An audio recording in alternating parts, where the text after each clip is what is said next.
This is Brian Jackson with Invidia in Hemlock, and you're listening to the Brutally Delicious Podcast.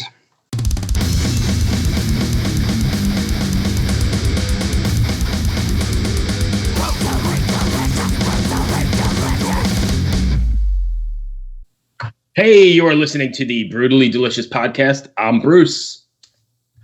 And this is Riina from Silentium, guest hosting with the awesome guys, Chris and Bruce.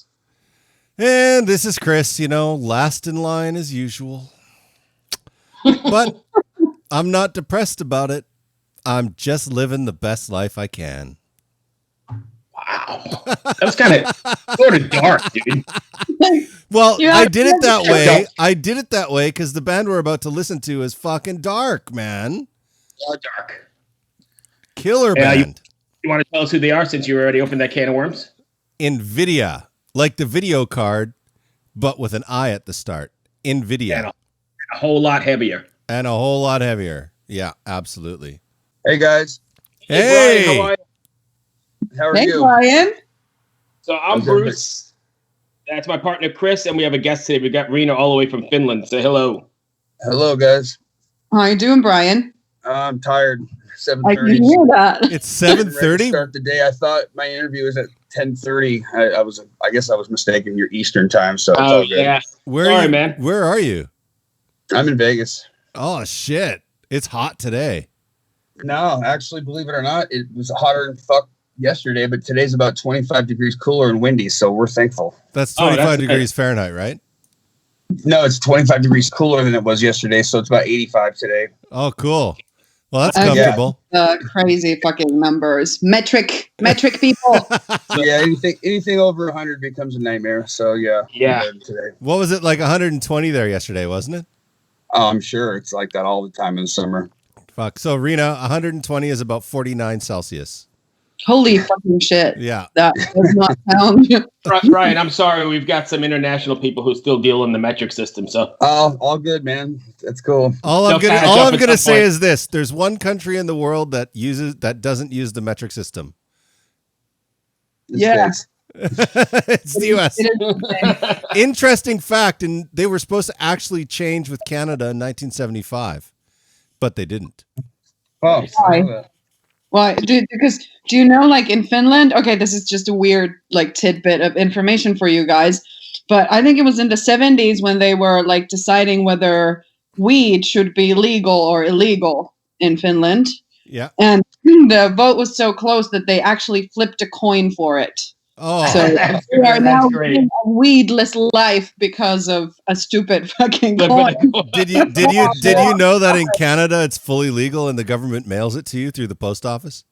I completely do, and I'm moving there and like worst possible occasion. So, Brian, before we get to your band, I'll just share a tidbit of information. I'm from Canada. I'm sorry. And my friends constantly send me photos of their government-sanctioned weed. Nice. Jesus. I've been to Canada multiple times. I didn't really know that they did that there. It just started last year. Oh, wow. That's crazy. You can even smoke it outside. You can just go for a walk and smoke a joint. Times sure have changed, haven't they? They sure have. Not here, though. Not in Virginia. Fuck no, not in Virginia. So let's talk about Invidia. What are you guys up to these days with all this nonsense going on around you? That's a good question. So I haven't done an Invidia interview in quite some time. We've been... So like early 2018, maybe mid 2018, we were running into some issues with scheduling. So we decided to take some breaks. It's tough on the road financially. I'm sure you guys know, and things can be a little rough. So I'm a single father.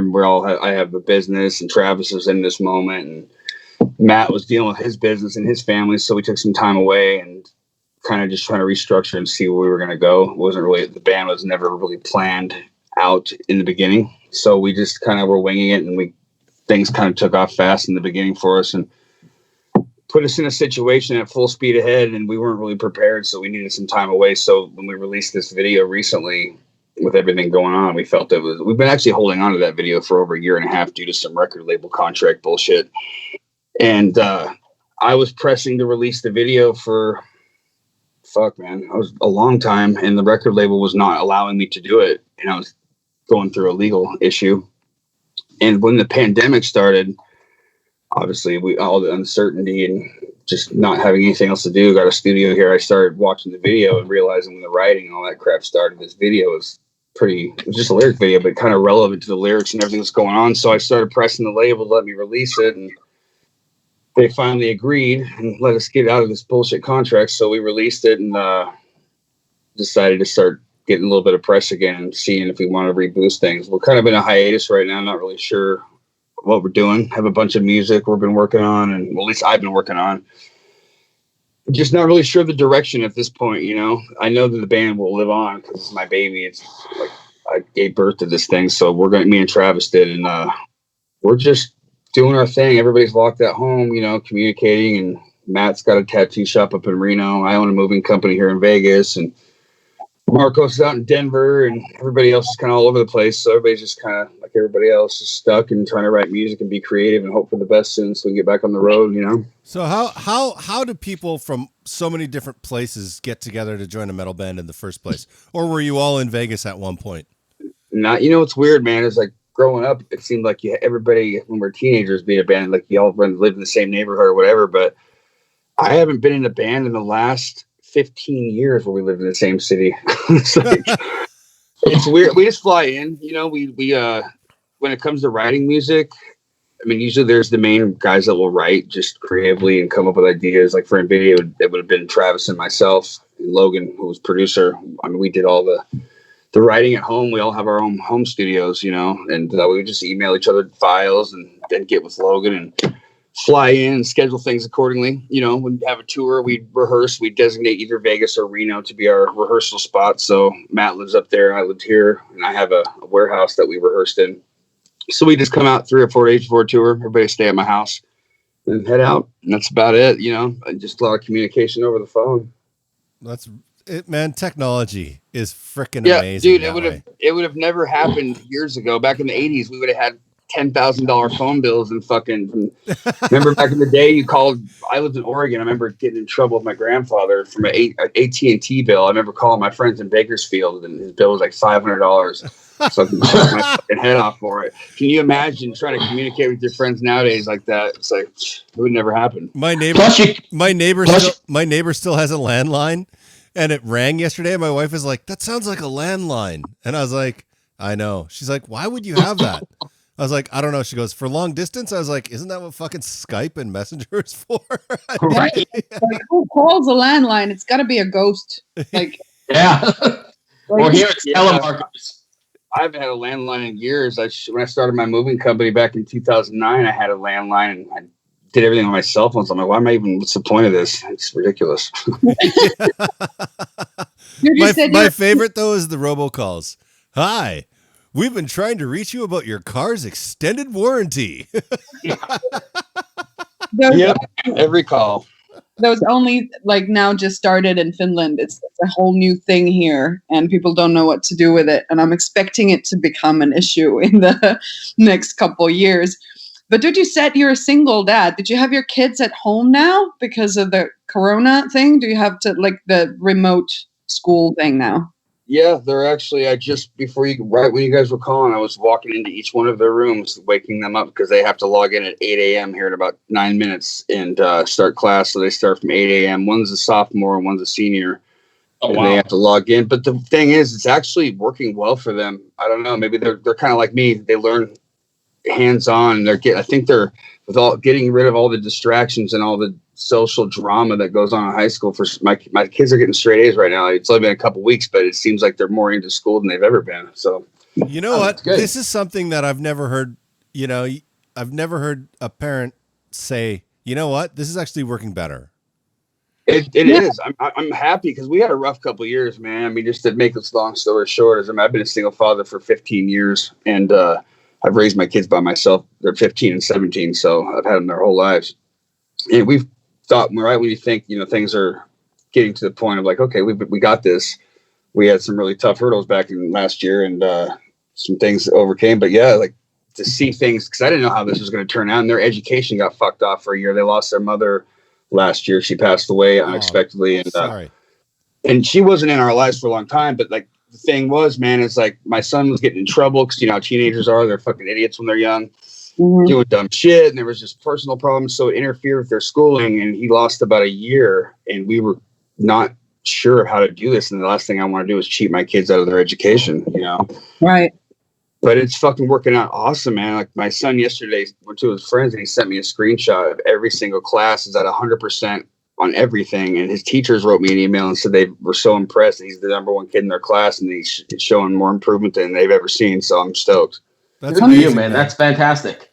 That's like, first of all, Brian, so much respect for you. That is not an easy role. I'm a single mom myself. My kid is only 4, so it's completely different. Those troubles are ahead from me, but you are clearly doing an amazing job, and just congratulations on your success with your kids. Thank you. It's definitely been tough. I mean, it's crazy. Like when they're young, he said 4 years old. I miss those days so much. Holy shit, I would do anything for that time again. I mean, now they back talk and now they think they're smarter than you. Now they're fucking their shit don't stink, the whole thing. But at the end of the day, like my boys and me, we fight. We're all 3 dudes living in a house together. Regardless, they're becoming men, and they're good kids, man. They're talented. My oldest son, he's the most talented musician and producer I've ever seen in my life, literally. And I'm sure he's going to be a household name at some point. I mean, he's an artist. He plays every instrument. He produces. He writes beats. I mean, he's been in music videos and stuff. But he's just a nice talented kid, man. Is he also into metal or? Yeah. So it's kind of a funny question. They used to always look up to me. I've always been a rock dude, and all my friends are rock stars and shit, kind of hanging out their whole lives. So they were always, long-haired metal kind of dudes when they were younger. But now they're getting older. My son's kind of producing and writing beats. He loves metal. He has his favorites and shit. But they're open, man. They listen to a lot of hip hop and stuff, but they also listen to a lot of like classic rock, like the Beatles with me and shit. And they're into all different kinds of stuff. But yeah, they have a wide range. Is there can you hear Invidia influences in his stuff? Nah. I mean, honestly, I think the only time me and him write together, we were, I built my studio in my house a couple of years ago for him, actually. I did it for myself, of course, too, but I really because he was showing a side to him that I needed to really help him with. And I built this studio in my house and we were writing together. And I think even though I think the music's fucking amazing that we did together, but he's been a little more reluctant to have me in the studio with him unless I'm engineering his shit, him telling me what to do. He doesn't want me to write it. So he's trying to stay opposite of everything Dad does. Hey, that's what teenagers are for. Oh yeah, and I can appreciate it. And I respect it. I know a couple years he's gonna fucking come back around. It's cool. I still got his back in the meantime. Like I told him, man, it's like you always got a place to live here as long as you're doing well in school and you're keeping your head, your nose clean, your head up, and doing the right shit. I said I got your back. So he sits in that studio 8 to 10 hours a day. Nice. Yeah, that's great. That's awesome. Sounds like my life. I will say, Brian, enjoy it while you can anyway, because I'm the old guy in the room and I just got my second one out to college 3 weeks ago. So I'm scared of that. I'm scared of that, man. I've actually was talking to a friend of mine the other day because I've been going through, I think, maybe somewhat of a midlife crisis. I'm 44 and, that life as they get older and you start feeling they're coming into their own. Like all I've ever had was them. That's the only reason I have a reason to live, to be honest. I don't have a family. I don't have parents. I don't have brothers and sisters. It's just them. So, yeah, I can't imagine what that's going to be like when they officially leave the house. I have my dogs. Hopefully they go to school in Vegas. Yeah, I'm hoping that they become successful and decent human beings. I will tell you that my son left, like I said, 3 weeks ago, second one out. First one didn't call as much. My younger one that just got out, he calls every night, probably between 10 and 11, to tell me about his whole day. And I never expected it. I expected him, to start breaking away and doing his thing, but he'll go out and do whatever he's doing, and then he'll call and go, all right, well, here's exactly what I did today. And I love it. I'm looking that's like nothing better than that. That gives you it just reinforces everything you've done as a parent. It's fucking awesome. I thought this podcast was supposed to be about metal and Invidia. Sorry. Hey, that's okay, man. Sentimental, sappy, single parent shit. Yeah. If you listen to Invidia, you would never get this idea from you. Yeah, right. Well, a lot of the lyrics come from all the stress of life, but yeah, no doubt. No doubt, yeah. And I own a moving company as well, so my life's much different than people would think. Right. Yeah, I understand. So what would you say would be the best case scenario for Invidia in your eyes? For me personally, the band just to keep relevant and doing our thing. I mean, we know that this band, some bands, you know, are like I'm in Hemlock. I don't know if you guys know who Hemlock is. I joined Hemlock recently, and they tour all the fucking time. We were supposed to be in Europe this summer in 18 countries, and we had to cancel because of the stupid COVID shit. And they're always moving. With Invidia, like I said, we didn't plan it. So my goal with Invidia is to write another record. I want to, because the first record's very personal to me and Travis, and that kind of opened a lot of doors for, I mean, I've been in music forever, but that opened a lot of doors for me in a lot of different situations. And that record is very personal. So I'm hoping to be able to release another record and do some more touring. I don't see Invidia doing like, you know, tour after tour after tour after tour back to back all year long, like some bands do. Maybe maybe do some festivals and a couple tours here and there, but it's hard to say when that will happen, you know, to be honest. Right. So, but I'll be keeping busy in Hemlock in the meantime, because as soon as the COVID thing is lifted, we'll be right back on tour, and I probably won't be off the road for a long time. That's going to bring me to my next question. And I know nobody has a crystal ball, but I'm curious what your thoughts are. Where do you see the music business, or this whole thing that we're all evolving to, or panning out to be? Because it's going to have to be different, right? Well, yeah, everybody's talking about it. Shit, I just talked to my singer from Hemlock the other day, and we don't know, of course, like anybody else, but we obviously feel that there's going to be a lot of changes. It's just, I can't even imagine, honestly. We've lived our whole lives a certain way. Now I just can't even imagine how it's going to be. And especially for bigger, high production bands, like, if they let sports start happening again and they let crowds start going into arenas, then I see the music thing getting back to normal, but I just don't know, man. It's weird. I think maybe smaller. I think one thing I think will come out of this, and this is my opinion, is I think a lot of bands in different markets, like Vegas has been, for local bands, for instance, that play in the local scenes around the country, no one comes to support and show up. I think if anything, local bands are going to benefit from this and start getting exposure. We might see a new wave of bands coming out that we've never heard of, because they're going to be, I think people are going to be so hungry to see live music, they're going to want to go out more and be able to do it more. I think a lot of bands are going to benefit from that on the lower scale of things. My concern with it all is that there's no funding for venues or event promoters or sound guys. Exactly. So what's going to happen to all these venues that close? Well, that's the next big question. This is the most concerning question. A lot of venues have a hard time keeping on as it is. And, that's why they're even like living in Vegas for 20 years. I mean, these venues come and go all the fucking time. So I don't know, man. How are we going to route tours if, certain markets aren't doing certain things? And it's so many variables that are going to be hard to connect the dots. But with the venues, I can't see. I mean, how are new venues going to pop up when there's no funding, like you said? And people are they going to want to invest their money in a venue with it possibly getting shut down again, and all the venues that are losing money? I don't know, man. It's hard to say. Like for instance, here there's a company that owns about 3 or 4 venues. They put on a big 80s hair metal festival as well here, and they own the Anthem in DC, which is probably the nicest venue I've ever even heard of or seen in my life. It cost them $60 million to build this venue.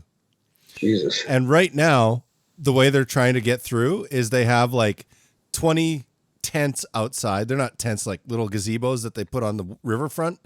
And you can book them for 2 hours and they'll feed you and give you booze. That's wow. That's how they're trying to make money. That's fucked. And that's, and that's the thing, man, is that's the sad part of it all, is like they have to survive. I mean, people are going to go fucking bankrupt and doing everything they can. So I'm hoping, man, like at least, and it seems like a fucking long time from now, but January, I hope after January, we see some kind of light at the end of the tunnel. I'm hoping by next, spring season is what we're hoping for. We want to start routing tours now for next spring and summer, going back to Europe. We're trying to reschedule our entire European tour for next summer now, because we're hoping. But I mean, I can't even imagine if we're here next year talking about this. I mean, exactly. And that's a whole other problem, is rescheduling the tours, because everybody's rescheduling. Like, and if anybody realizes, that's a lot of fucking work. Exactly. It's so much involved. Yeah, and there's like so many bands in line now for the same freaking slots, and it's like, if you're a smaller band, you obviously are not doing well in the fight.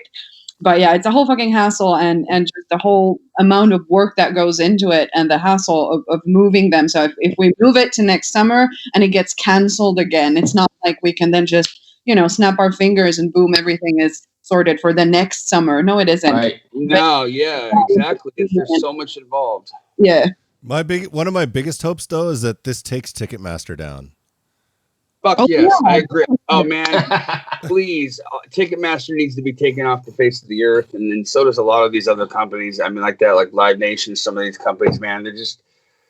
We need to see some of the smaller companies come into play, and like I said, we need to get a different system going. But I just hope things get back to somewhat normal. Yeah, it could actually be like a good thing as well from the like point of view of like we could knock down the really, really big operators that have, shifted the dynamics to very, very unfair to like, we have to start building from scratch. So it has to be like small operators who then come in, swoop in and sort of take care of the scene and so on. So maybe we could like treat this as an opportunity to rebuild a better system.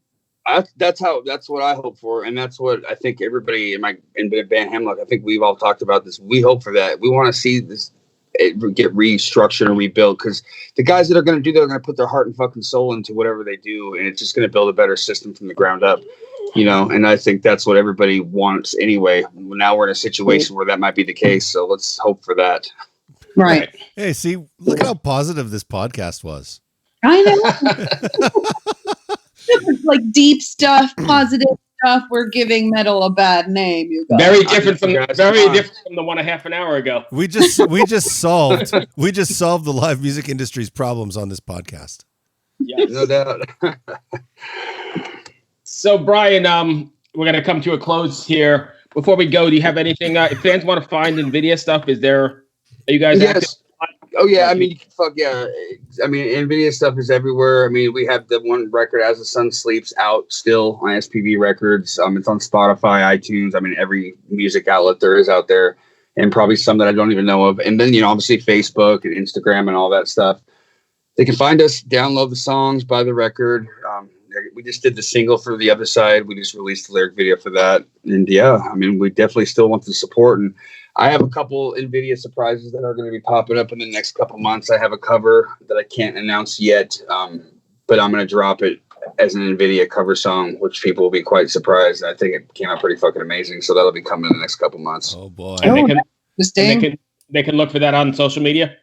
Yeah, it'll be a big press release for sure. I've been working on this song for 2.5 years to make it right, to make an impact with it. And it's, once again, just a weird coincidental. It's an 80s. I'll tell you, it's an 80s band that you would never imagine, but I turn my own twist to it. But the words and the lyrics are kind of relevant to all the shit we're talking about right now. So I feel like it's necessary for me to drop it. So that'll be coming probably, I would say, late November. Please be poison. Please be poison. Please be poison. Just kidding. Never. I'm hoping for Faster Pussycat. I'll put it this way: it's not a rock band. Oh, yay, Brian! Because what's the fucking point of doing if you're a metal band, don't do a cover of another metal band. Yeah, I wouldn't call this band a rock band. They definitely have music playing and they're musicians and stuff, but you would definitely know who it is. You'll have to keep an eye for it. I'll be putting out a press release probably at some point. It's Spandau Ballet, isn't it? What's that? Spandau Ballet, yeah. Spandau Ballet. It's Sade. Maybe. Think along those lines, actually. Amazing. Yeah, you're looking forward to hearing that. Absolutely. I'm pretty happy with it, to be honest, guys. I mean, everything I do, I don't release it unless I'm 100%. But this one, like I said, it's this other personal thing for me, and I think it's going to do very well. Nice. Awesome. Thank you, sir. Thank you for getting up early. Good luck with your sons in school. Cherish every moment, my friend. Hey, have a great one, guys. Thank you. I appreciate it. Be safe out there. Take care, man. All right, you too. Bye.